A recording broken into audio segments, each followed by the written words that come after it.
I'm going to remarry a doctor. I'm returning the kids with the bad genes. After Mary's funeral, Andy spoke those outrageous words to me and the twins. Anger welled up inside me at his cruel words. I was about to confront Andy and demanded an apology, but he left the waiting room. I thought about chasing after him, but I saw the twins sitting in the corner of the room, heads down. Right now, taking care of the twins is my top priority, not chasing after Andy. Ken? Nick? I'm so sorry. I never imagined it would turn out like this. What a terrible grandmother I am, to argue in front of these young children. I hugged the twins tightly and apologized. But Grandma, don't apologize. Nick's voice was brighter than I expected. His expression was also cheerful. It all went according to plan, Mom. Grandma, you don't have to worry anymore. The twins' words left me stunned. My name is Emily James and I'm 55 years old. My husband passed away a few years ago and I currently live alone. Right after my husband passed away, I often felt down. But the reason I'm able to stay positive now is probably thanks to my daughter Mary. Mary is my only daughter and got married about 10 years ago. She's 32 now and lives with her husband Andy and 2 sons, Ken and Nick, making a family of 4. Since their house is nearby, Mary has been regularly visiting me since my husband passed away. Mom, are you eating properly? I heard this cake is popular these days. Let's eat it together. Mary often visits my house, bringing Ken and Nick along. Ken and Nick are very attached to me. Grandma, let's play together. I want to play with Grandma too, they say, jumping at me full of energy. My house, which used to be quiet when I was alone, sometimes gets lonely when I'm lost in thought, but whenever I hear the cheerful voices of the 3, I can't help but smile. Mary, Ken, and Nick have been a great source of support for me. However, Andy rarely shows his face. It seems his job is demanding, and he rarely has days off that coincide with Mary's. I think Andy is a little uncomfortable around me. During New Year's and summer holidays, he comes to visit with Mary and the others, but he always has an unpleasant look on his face. Andy, I'm sorry to trouble you during your precious time off. No, it's fine. He has very little to say and hardly makes eye contact with me. Sometimes he even sighs. I understand that visiting in-laws can be stressful and not exactly enjoyable. Knowing Andy's feelings, I try to keep my distance as much as possible. However, there was one thing that concerned me about Andy. He hardly helps with childcare or housework. Since the twins were little, Mary had been juggling childcare, housework, and her job. To support Mary, I often looked after the twins and visited their home to help with chores. During those times, Andy would always be lounging on the sofa fiddling with his smartphone. He wouldn't even flinch when the twins cried. Moreover, he would casually ask Mary, who was clearly overwhelmed, "Hey, where's my dinner?" I couldn't stay silent and voiced my concerns several times. Andy, at least do your own things yourself. Mary is taking care of the twins. It's hard enough to take care of one baby, but with twins, it's twice as hard. That's why I believe that couples should work together in raising children. However, Andy just chuckled. Why do I have to be told this by you? It's a problem between us as a couple, so it's none of your business. Besides, I'm earning well and providing for the family. I don't think I deserve to be complained about. But Mary's also working, you know. Well, you're on Mary's side, aren't you? Since she's your actual daughter. I wish you could understand how it feels to be attacked 2-on-1 like this. With that, Andy would leave the room looking annoyed. Maybe I was the reason Andy was in a bad mood. I'm sorry, Mary. I said something unnecessary. As a mother-in-law, I probably shouldn't have interfered in their marital issues. I immediately felt apologetic towards Mary. However, Mary shook her head and thanked me for my actions. Oh, you don't have to apologize, Mom. It's okay. I'm at my wit's end because he doesn't listen to me no matter how many times I tell him, so it was a relief that you said it for me. Thank you. There were dark circles under Mary's eyes as she said that. Because of the uncooperative Andy, Mary was practically raising the twins alone. Seeing Mary struggle like that made my heart ache. So I decided to help Mary as much as possible. As a result of those days, the twins became more attached to me than to Andy.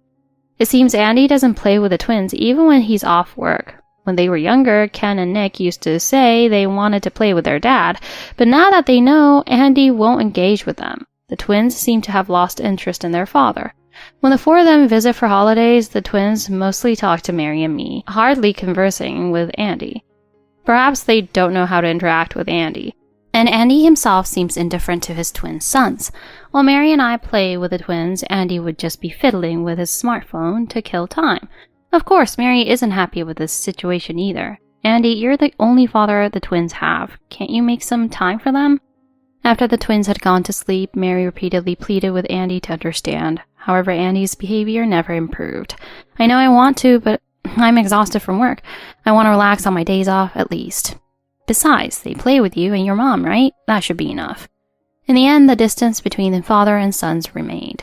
The twins turned 6 and Mary seemed to have given up on Andy. I understand that Andy works hard for the family. Still, both Mary and I wished he would spare a little more thought for the twins. After that, I continued to regularly meet with Mary and the twins, drawing energy from them.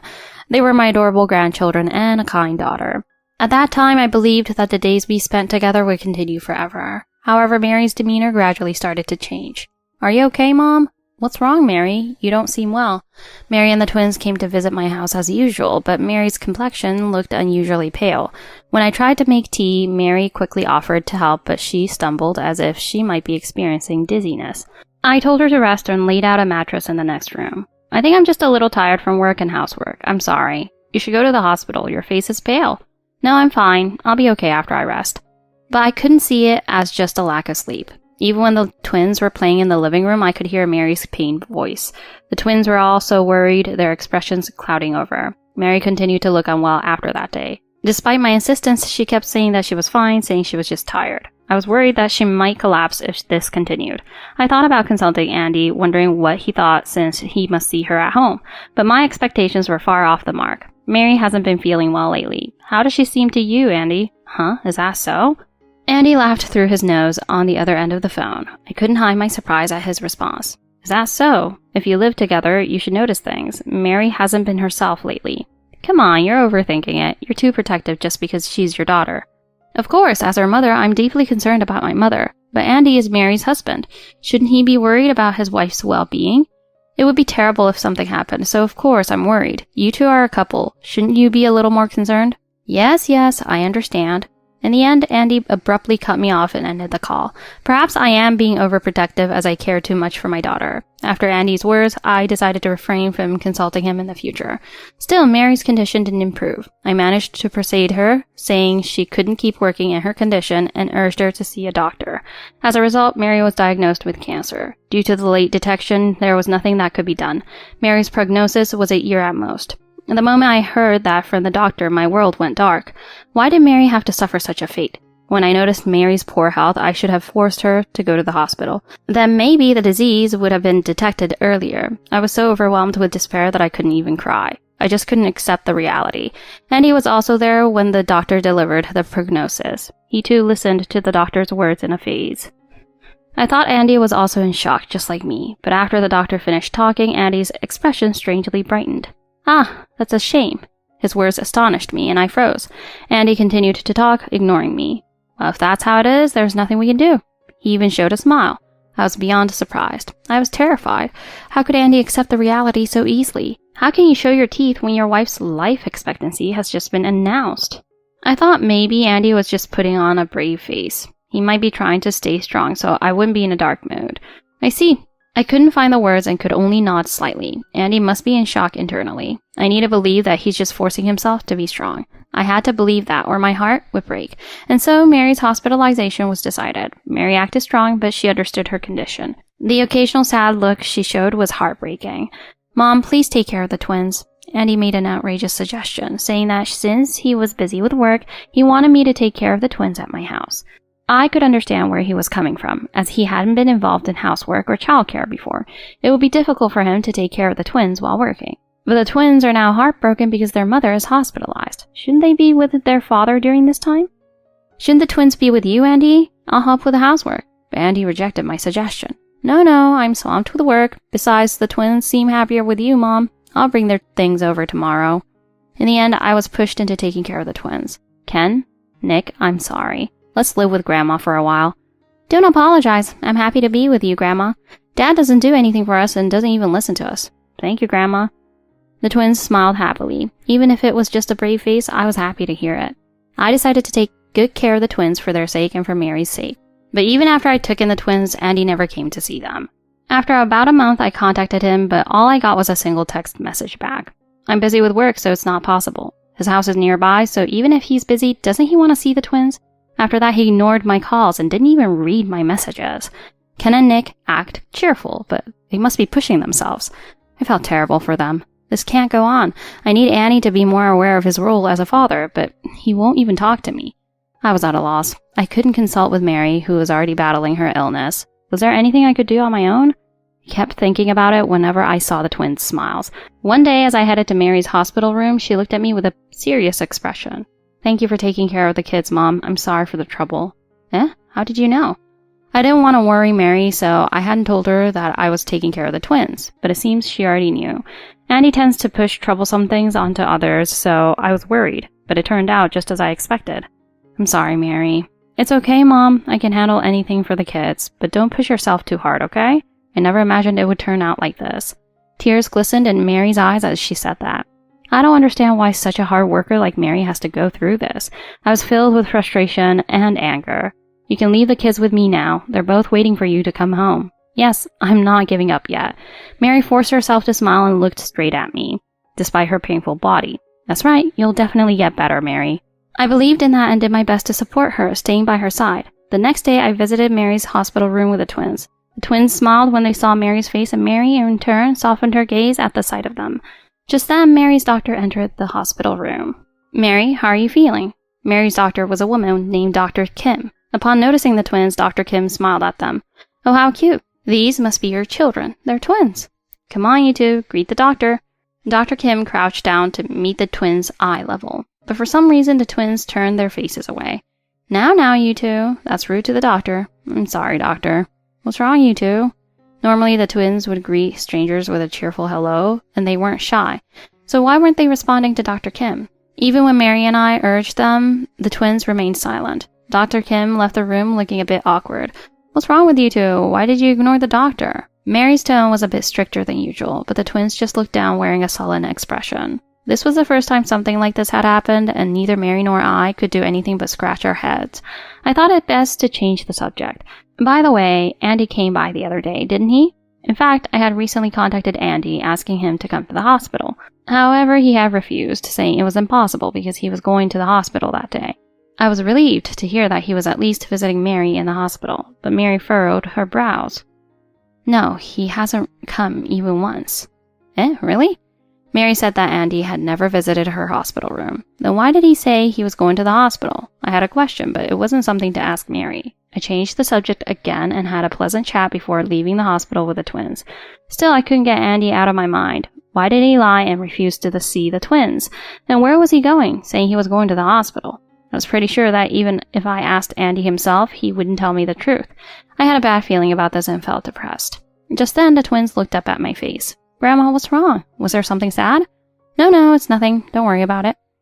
I smiled at the twins and tried to change my mood. The twins continued to stare at my face and then spoke. "You're wondering about Dad, right?" "Huh?" "Dad is going to the hospital. He's just not going to Mom's room." "What do you mean?" I could only stare back at the twins, unable to comprehend the meaning of their words. Why would Andy go all the way to the hospital but not visit Mary? Also, why do the twins know that? "Can you tell me more about that?" "Yes." "Okay." The twins smiled brightly and explained the situation. The truth left me speechless. Apparently, Andy had been visiting the hospital to see Dr. Kim, Mary's doctor. It seems the twins had gone to visit Mary after school the other day. That's when they saw Andy talking and laughing with Dr. Kim. Dad was talking with that doctor, just the two of them. Dad was smiling and the doctor was laughing too. They looked like they were having fun. The twins' expressions as they said this were grim. They must have sensed something unpleasant in the air. However, just hearing the twins' story wasn't enough to understand the situation. Perhaps he was discussing Mary's condition with the doctor. But the part about them smiling bothered me. Is it possible to smile when talking about your wife's illness? Moreover, if he came to the hospital, he should have visited Mary too. The twins' story made me even more confused. About a week later, as I was visiting Mary as usual, I spotted Andy at the hospital. I wondered if he had the day off work. He was in a good mood, with a relaxed expression on his face. Recalling what the twins had told me, I decided to follow him. Then I saw Andy casually talking to Dr. Kim, paying no mind to their surroundings. I instinctively hid behind an object and watched them. There were no patients or other doctors around. Perhaps realizing this, Dr. Kim smiled softly. "Lisa, I came to see you today, too. I had some free time during my sales rounds. I just really wanted to see you. Thank you for coming to see me."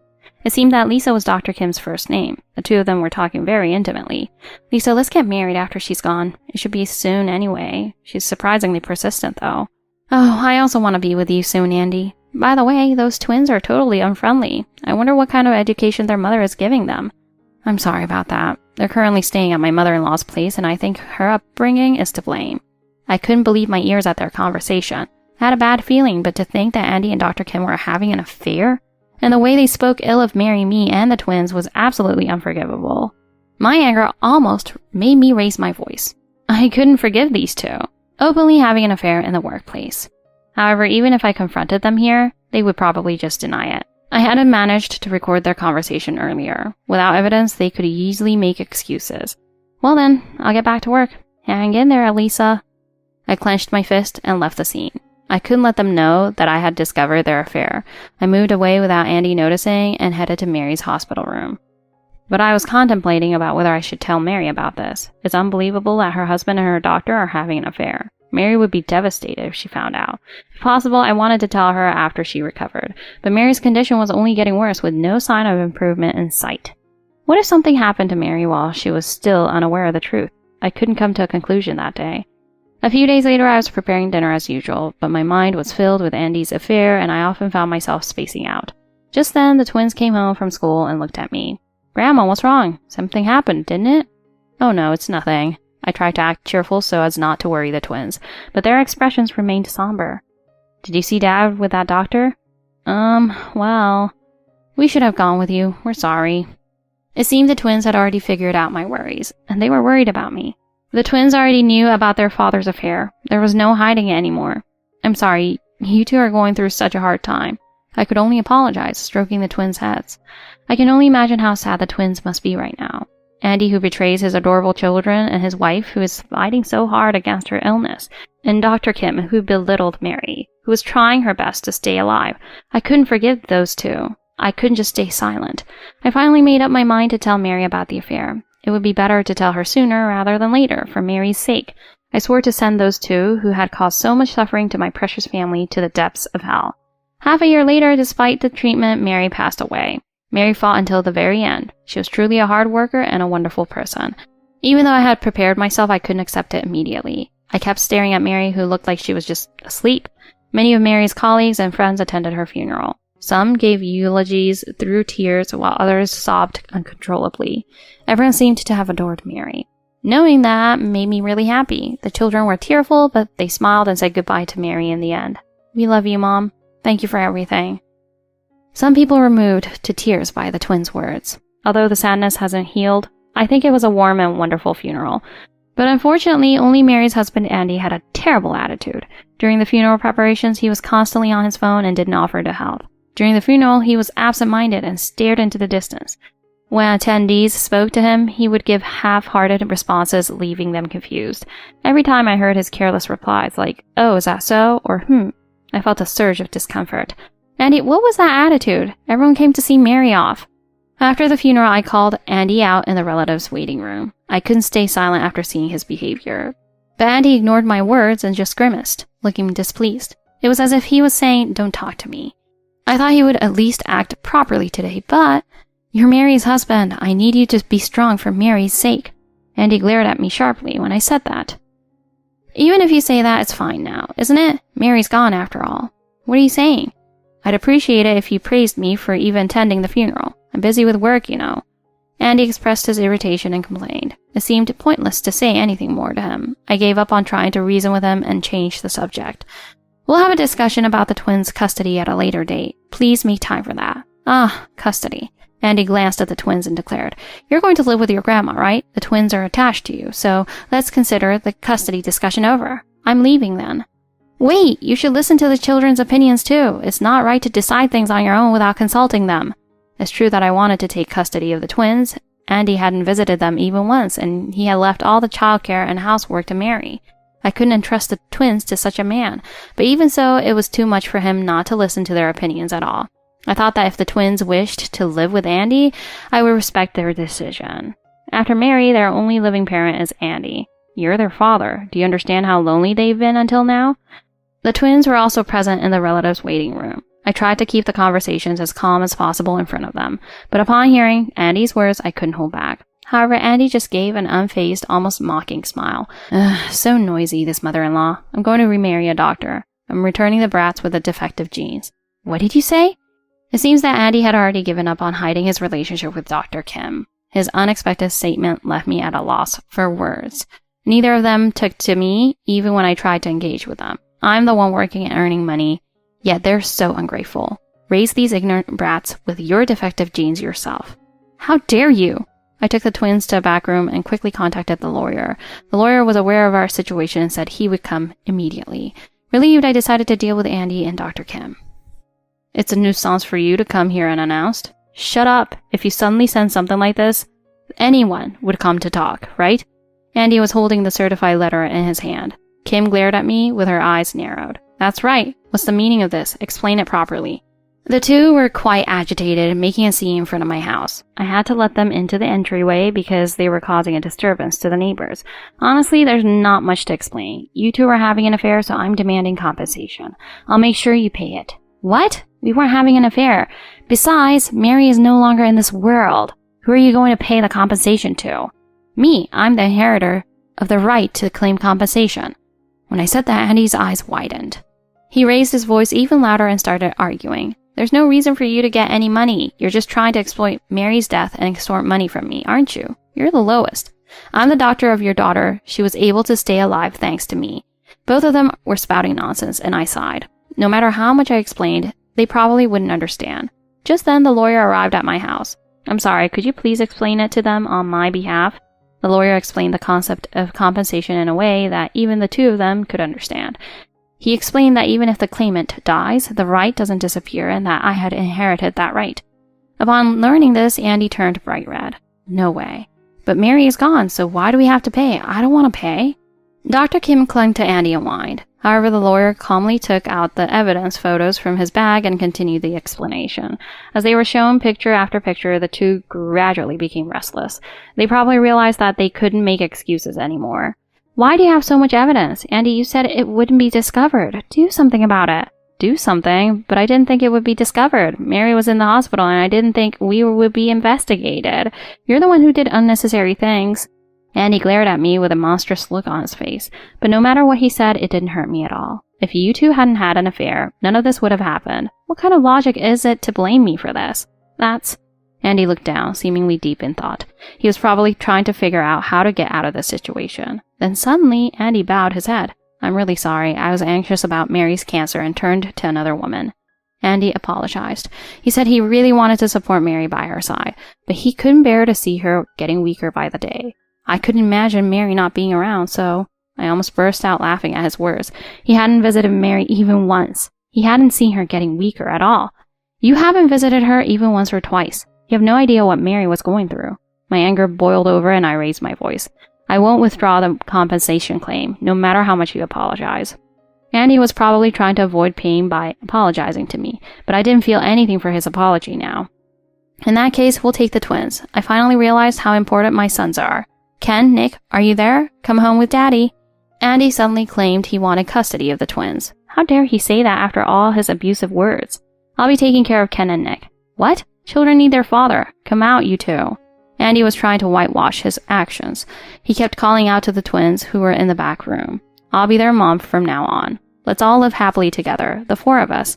Dr. Kim joined Andy in calling out to the twins. It was obvious that the two were trying to avoid paying child support, knowing they couldn't escape the compensation. That's why I had no intention of handing over custody of the twins. You two left the twins in my care all this time while Mary was in the hospital, and they want to live with me. You can give up now. We won't know that until we ask them, will we? The lawyer tried to mediate, but the two continued to yell. Sensing something was wrong, the twins opened the door and peeked out. Ah, Ken, Nick, come home with Daddy. Andy waved at them with a big smile. However, the twins frowned and stared at Andy and Dr. Kim. We're staying with Grandma. Go away. What are you saying? You can't even tell us apart, can you? Mom and Grandma can tell us apart. You who make Grandma and Mom suffer are not our dad. With that, the twins closed the door and retreated back into the room. Andy's eyes started to twitch. Don't get cocky, you brats. Andy tried to force his way into the house. I quickly stood in front of him to block his way. Then I played the audio recording of his earlier abusive remarks from my phone. Andy froze instantly. He probably didn't expect to be recorded. He stood there stunned, listening to the audio in silence. Dr. Kim seemed to be at a loss for words, not understanding the situation. There's no way I can entrust the twins to a father who says things like this. Give it up already. I'll raise them responsibly. When I said that, Andy bit his lip in frustration. I was so glad that the twins had recorded the audio. Mary probably felt uneasy about Dr. Kim's overly friendly attitude towards the twins. It was unlikely that Andy would ask for custody, but he might say he would take the twins to avoid paying child support. I think she thought that collecting evidence, like recordings of abusive language, would be necessary for such a time. The lawyer was also on our side, considering that I had been taking care of the twins. With so much evidence and a lawyer present, Andy and Dr. Kim seemed to realize they had no chance of winning. Fine, then we'll consult with a lawyer too. Everything won't go your way, you know. I have a lot of acquaintances who are lawyers. There's no way we'll pay any compensation. Don't think you'll get away with this. We'll contact you through a lawyer. Wait patiently until then. Saying that, the two left, their faces contorted in frustration. They were probably very upset that they had no way out. After the two left, the twins jumped at me. We can be with you now, Grandma, right? It's not decided yet, but leave it to me. I won't let him take you too. Grandma, you're so cool. We'll do our best too. I was comforted by their smiles and finally managed to calm down. The lawyer also promised to fight alongside me until the end. It should be fine. However, a month passed, then two, and there was still no contact from Andy or Dr. Kim. We were supposed to hear from them through their lawyer, but perhaps their lawyer advised them that it would be difficult to drop the charges. Since waiting was pointless, I proceeded to claim compensation from both of them and child support from Andy. Then I received a call from Andy's parents. I was speechless when I answered the phone. It turned out that Andy hadn't told his parents that Mary had passed away. I didn't see them at the funeral, but I had assumed it was because Andy had told them it was difficult due to the distance. It seems Andy had asked his parents for financial help out of the blue. Naturally, his parents wouldn't just hand over money without knowing the circumstances. After being pressed repeatedly, Andy reluctantly revealed the truth. Apparently, Andy had planned to ask his parents for money to pay the compensation and child support. But when his parents found out that he had cheated on his hospitalized wife, they were furious. They disowned him and kicked him out of the house. Andy's parents repeatedly apologized to me over the phone. They seemed genuinely sorry that they couldn't attend the funeral, but Andy's parents weren't at fault. I told them about the twins and reported that I would be raising them from now on. Later, Dr. Kim also paid the compensation. However, it seems she dumped Andy after this incident. Apparently, news of their affair had spread throughout the hospital. They thought they were meeting secretly, but it was obvious to everyone. In fact, I later ran into a nurse who had taken care of Mary during her hospitalization. According to the nurse, Dr. Kim was transferred to a distant hospital. Andy took out a loan to pay the compensation and child support. He's now working hard to repay that loan. It was financially difficult for him to continue living in the house he had been living in, so he moved to a cheap apartment without a bath. Abandoned by his family and even his mistress, Andy's life is reportedly quite miserable now. On the other hand, I'm living happily with the twins. Of course, taking care of the twins is a lot of work, but they are Mary's precious legacy. If it weren't for the twins, I probably wouldn't have been able to get over the loss of Mary. They're cute, full of energy, a handful, but also smart and kind. I want to continue to live happily with the twins.